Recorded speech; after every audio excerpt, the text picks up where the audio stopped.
రఘురామకృష్ణంరాజు కుతకుతలాడుతున్నారు. 2 రోజులుగా మనిషిగా లేడు. ఇంటర్వ్యూల కోసం ఎగబడుతుంటే నో నో అంటున్నాడు. ఇంటి దగ్గరకు ఎవరినీ రానియటం లేదు. ఫోన్లు ఎత్తటం లేదు. తన ఫీలింగ్స్ ని ఓ ఛానల్ వరకు మాత్రమే చెప్పి ఇంటి డోర్స్ క్లోజ్ చేసుకున్నారు. చాలా కొద్ది మందికి మాత్రమే ఇంట్లోకి ఎంట్రీ ఇస్తున్నారు. వాళ్లతో తన ఫ్రస్ట్రేషన్ వెళ్లగక్కుతున్నారు. మామూలుగా కాదు, కుతకుతలాడుతున్నారట. పెగ్గుపై పెగ్గు వేస్తూ బూతులు ఒకటి తక్కువ అన్నట్లు రెచ్చిపోతున్నారట. 4 ఏళ్లు రచ్చబండ సాక్షిగా జగన్ను రాసి రంపాన పెడితే లాస్ట్ బట్ నాట్ లీస్ట్ అన్నట్లు చంద్రబాబు పొడిచిన వెన్నుపోటును అస్సలు జీర్ణించుకోలేకపోతున్నారట. మామూలుగా రెబల్గా నోటికి ఎంతొస్తే అంత వాగేసే RRR ఎంపీ టికెట్ రాకపోయేసరికి మరింత కుతకుతలాడుతున్నాడట. ఈ 4 ఏళ్లు వైసీపీని తిట్టిన తిట్ల కంటే ఈ 48 గంటల్లో టీడీపీని ఆడిపోసుకున్న తిట్లే ఎక్కువన్నట్లు ఉన్నాయనేది ఇంటర్నల్ టాక్. ఎంపీ సీటైతే ఎటూ లేదు.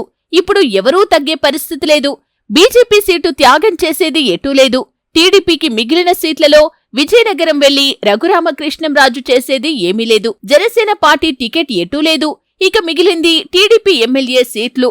అందులోనూ 7-8 మాత్రమే మిగిలాయి. ఆ ఎమ్మెల్యే సీటు తీసుకున్నా చిన్నతనమే అన్నట్లు ఉన్నారట. ముష్టి మిగిలిపోయిన సీట్లను నా ముఖాన వేస్తారా? అసలు నన్నేమనుకుంటున్నారు? ఎలా కనిపిస్తున్నాను అంటూ ఎల్లో మీడియా పెద్దల దగ్గర ఫోన్లలో వీర వాయింపు వాయించాడట.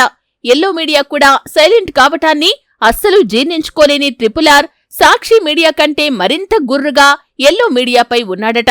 రఘురామకృష్ణంరాజు బాధను ఫోన్లలో విన్న ఎల్లో మీడియా పెద్దలు కొందరు చంద్రబాబుకు ఫోన్ చేసి ఓదార్చమని చెప్పారట.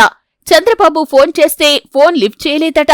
2-3 సార్లు ప్రయత్నించినా చంద్రబాబు ఫోన్ ఎత్తకపోవటంతో మళ్లీ ఎల్లో మీడియా పెద్దలు లైన్లోకి వచ్చిన బాబుగారితో మాట్లాడండి అంటూ సముదాయించారట. నోనో టికెట్ ప్రకటించినట్లు, ఎంపీ సీటు ఇచ్చినట్లు టీవీల్లో బ్రేకింగ్స్ రావాలి. పార్టీ నుంచి నోట్ రిలీజ్ చేయాలి. అప్పటి వరకు చంద్రబాబుతో మాట్లాడేదే లేదని కరాఖండిగా తేల్చి చెప్పారట.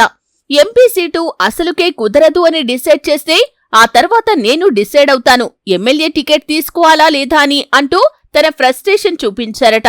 మొత్తానికి రఘురామకృష్ణంరాజు పరిస్థితి కుడితలో పడ్డ ఎలకలా మారిందనేది టీడీపీలో వినిపిస్తున్న మాట. చూడాలి రాబోయే వారం రోజుల్లో టికెట్ ఏమైనా ఇస్తారా లేదా అని.